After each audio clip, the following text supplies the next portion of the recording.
नमस्कार, मैं हूं प्रशांत द्विवेदी। आप देख रहे हैं 7 न्यूज चैनल, अपना शहर अपनी खबर। पेश है आज की हेडलाइन। केयर इंडिया के द्वारा आयोजित किया गया कार्यक्रम जिसमें पहुंचे डीएम डॉक्टर CS बख्शी। लोकमंच के राष्ट्रीय नेता अमर सिंह पहुंचे रायबरेली। IMA के द्वारा रायबरेली क्लब में ऑर्गेनाइज किया गया कार्यक्रम। प्रांतीय स्वास्थ्य शिक्षा अधिकारी का शपथ ग्रहण समारोह संपन्न।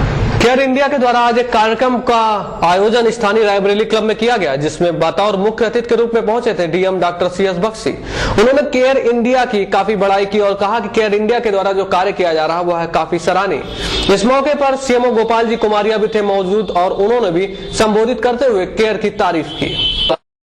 केयर इंडिया द्वारा रायबरेली क्लब में धन्यवाद बैठक आयोजन किया गया जिसमें मुख्य अतिथि के रूप में डॉक्टर चरणजीत सिंह बख्शी तथा उसकी अध्यक्षता मुख्य चिकित्सा अधिकारी डॉक्टर गोपाल जी कुमारिया ने किया।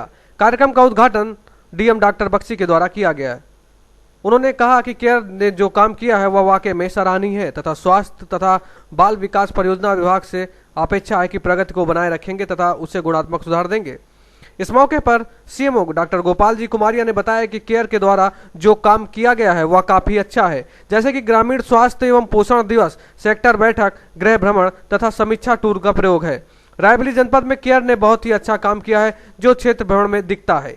केयर कार्यक्रम के अधिकारी GN यादव के द्वारा बताया गया कि समेकित पोषण एवं स्वास्थ्य कार्यक्रम केयर इंडिया द्वारा विगत 13 वर्षों से कार्यक्रम को चलाया जा रहा है जिसका मुख्य उद्देश्य शिशु मृत्यु दर एवं कुपोषण में कमी लाना है। इस कार्यक्रम में केयर इंडिया के जिला समन्वयक दमयंती त्रिपाठी, क्षेत्राधिकारी दिलीप मिश्रा आदि लोग मौजूद थे और उन्होंने संबोधित भी किया। अपर मुख्य चिकित्सा अधिकारी डॉक्टर मेजर GS वाजपेयी, प्रभारी कार्यक्रम अधिकारी नंदलाल तथा प्रभारी चिकित्सा व बाल विकास परियोजना अधिकारी तथा सभी ब्लॉक के लोग थे मौजूद। रिपोर्टर शीतलाकांत चौधरी के साथ सुजीत अनुपम मिश्रा की रिपोर्ट।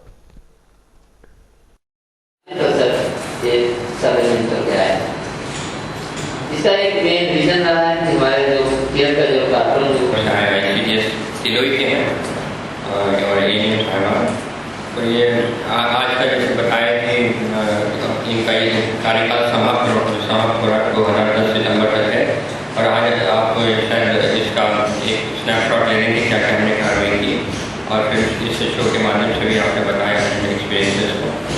तो मैं भी कहना चाहूँगा कि केयर जो है वाकई जैसा कि इसका अर्थ है केयर का वो मदर एंड चाइल्ड केयर के फॉस्टर करता है और आपकी किताब में लिखा है कि जैसे पॉवर्टी है, गरीबी बहुत बड़ी बीमारी है तो ये ग्लोबल लेवल पर है तो इसको फाइट करने के लिए केयर जो है it is like a global force partnership है टू एंड पॉवर्टी, गरीबी को हटाने के लिए एक संकल्प है आपका। तो आपके INHP जो कार्यक्रम है उसमें ये रहा कि हेल्थ को प्रमोट करें और न्यूट्रिशन को प्रमोट करें और जैसे कि माताएं हैं, एक्सपेक्टेड मदर्स हैं और बच्चे हैं, वो डिलीवरी से पहले उनकी देखभाल जरूरत है। उस दौरान आयरन की गोली नहीं खा रही हैं और इन लोगों को न्यूट्रिशन डाइट मिल रही है कि नहीं मिल रही है और ये सारी चीज़ों का ध्यान रखा जाएगा। और उसके बाद जब बच्चा पैदा होगा तो उसको स्तनपान हो रहा है कि नहीं हो रहा है। पहले स्तनपान करना जो है अमृत के समान होता है। और मैं तो था नहीं, फाइनल में बताते हैं कि बहुत ही कीनली कंटेस्टेड था और बहुत ही रोमांच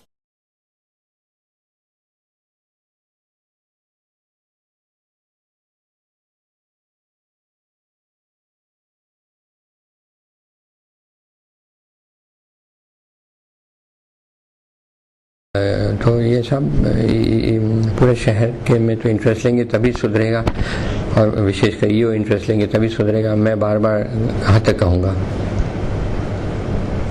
लोकमंच के राष्ट्रीय अध्यक्ष अमर सिंह आज पहुंचे थे रायबरेली।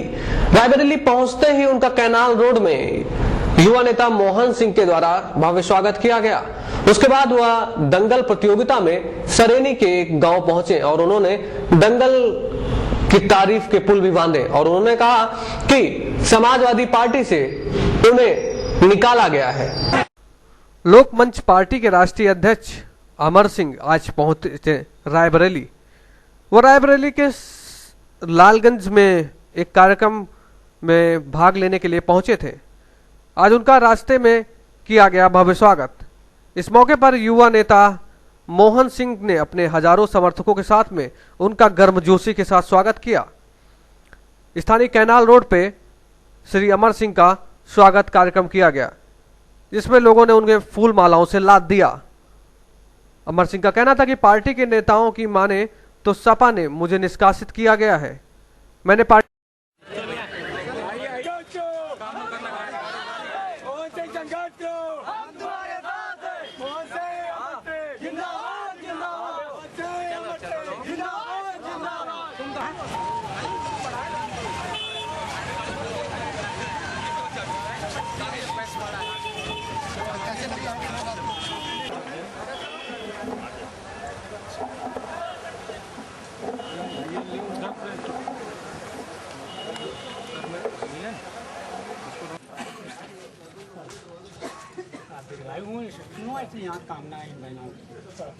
बहुत बहुत धन्यवाद।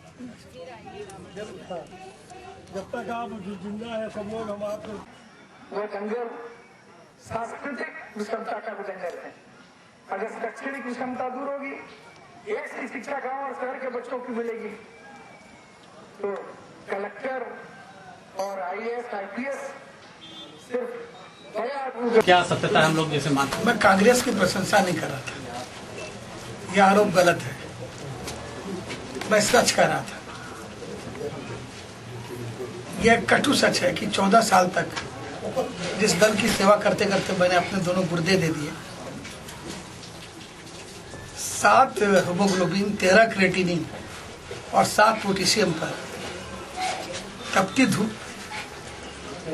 2 महीने तक मैंने प्रचार किए। और उस समय अगर मेरे साथ संजय दत्त नहीं होते, उन्होंने मेरी बड़ी सेवा शुश्रूषा की। प्रचार से ज्यादा वह मेरे स्वास्थ्य के प्रति चिंतित थे। इस अवसर पर मैं उनको भी बहुत स्नेह से याद करूं। उस सेवा के बाद जब मैं सिंगापुर में अपनी शल्य चिकित्सा सर्जरी के लिए गया, तो उस वक्त समाजवादी पार्टी के मुखिया के परिवार ने हमारे विरुद्ध षड्यंत्र किया और उस षड्यंत्र के तहत राजनीति में विरोध होते हैं। बेनी प्रसाद वर्मा से लेकर के राज बब्बर तक निकाले गए, आजम खान तक निकाले गए, लेकिन मुझे मेरे जन्म दिवस के दिन कमीना और बेशर्म और कूड़ा, इस तरह के शब्द हमारे बारे में किसी और ने नहीं उन लोगों ने कहे जिनके लिए मैंने तन मन धन से अपना पूरा जीवन दे दिया था। और ये कहने वाला और कोई नहीं बल्कि हमारे दल के मुखिया का अपना सहोदर भाई था। दूसरी ओर इन तमाम लोगों ने मेरा इस्तेमाल करते हुए प्रवक्ता बनाकर विशेष रूप से सोनिया जी को निशाने पर रखवाया। और वह तमाम उद्गार जो मेरे मुख से प्रस्फुटित हुए, वह सब जिस तरह से समाजवादी पार्टी के नए प्रवक्ता मोहन सिंह ने कहा कि मैंने बेशर्म कहा है या हमने जो कुछ भी कहा है वह मेरी बात नहीं, मैं प्रवक्ता हूं, वह हमारे नेता की बात है। ठीक उसी तरह से राष्ट्रीय प्रवक्ता 1-2 दिन तक नहीं, 14 साल तक मैं रहा। और 14 साल तक मैं रहा तो 14 साल तक मुझसे ऐसा कौन सा व्यक्ति है जिसके विरुद्ध मेरे कंधे पर बंदूक रख करके लड़ाई लड़ी गई। तो आज जब मैं पीछे मुड़ करके देखता हूं तो सवाल यह नहीं है कि मैं किस दल में जा रहा हूं, कांग्रेस मुझे ले अथवा न ले, और मैं कांग्रेस में जाऊं अथवा न जाऊं, यह प्रश्न नहीं है। प्रश्न यह है कि जिन जिन लोगों ने, समाजवादी पार्टी के जिन जिन साथियों ने मुझे कमीना, बेशरम, कूड़ा कहा, उनके दरवाजे पर जाकर के मैंने उत्तर दिया। तो शालीनता का तकाजा है कि आदरणीय सोनिया जी के प्रति भी अतीत में मैंने जो उद्गार भले ही मुलायम सिंह जी के कहने से समाजवादी पार्टी के प्रकट किए, उसके लिए खेद भी मैं उनके क्षेत्र में उनके घर में आकर के मांगू। मैं ऐसे अवसर की तलाश में था। आज दंगल के माध्यम से एक गैर राजनीतिक कार्यक्रम में वह आमंत्रण मुझे मिला तो मैंने अपने अतीत के आचरण के लिए सार्वजनिक रूप से खेद प्रकट किया है। इसमें कोई राजनीति नहीं है और यह सत्य है, ये शाश्वत सत्य है कि सोनिया गांधी जी प्रधानमंत्री बन सकती थी, वो नहीं बनी, उन्होंने उस पद को ठुकरा दिया। अब मैंने कोई झूठ तो बोला नहीं। यह ऐसा सत्य है कि श्री लाल कृष्ण आडवाणी भी इस तथ्य से इनकार नहीं कर सकते। तो जो ऐतिहासिक सत्य है, अभी सत्य है कि उनके घर में प्रियंका जी का आकर्षण है और जनता की चाहत है। इसके बावजूद वो राजनीति में नहीं है। अब अपनी माता का और अपने भाई का सहयोग देने भले वो विचरण करती हूँ, लेकिन कई उद्घोषणा की। जबकि जिस दल में मैं 14 साल था, उस दल में सिर्फ 2 ही ऐसे व्यक्ति थे जो परिवार के बाहर के थे। एक श्री जनेश्वर मिश्र, एक पंडित जनेश्वर मिश्र, एक ठाकुर अमर सिंह। एक को राम ले गए और दूसरे को मुलायम सिंह के भाई राम गोपाल। अब तो सिर्फ परिवार रह गया है। मुलायम सिंह यादव, राम गोपाल यादव, अखिलेश यादव, शिवपाल यादव, धर्मेंद्र यादव, यानी देश भारत, प्रदेश उत्तर प्रदेश, जिला इटावा, गांव सफाई का एक परिवार। अच्छा, तो अब इस दम घोटू वातावरण में हम राजनीति हमारा पेशा नहीं है। राजनीति हम सामाजिक परिवर्तन के लिए करते हैं और जिस समाजवाद का नाम लोग लेते हैं, उस समाजवाद के प्रवर्तक डॉक्टर राम मनोहर लोहिया कभी राष्ट्रीय अध्यक्ष नहीं बने। उन्होंने राष्ट्रीय अध्यक्ष समाजवादी पार्टी का असम जोशी को बनाया, रामसेवक यादव को बनाया और लोगों ने रामसेवक यादव को बनाया। संसदीय दल का नेता मधु लिमे और जॉर्ज को भी नहीं बनाया। लोगों ने कहा रामसेवक यादव को क्यों बनाया है, उसे कोई नहीं जानता। बोले इसलिए बनाया कि लोग जान जाएं। लोहिया जी ने एसएम जोशी को बनाया, खुद नहीं बने। यहाँ तो जितना पद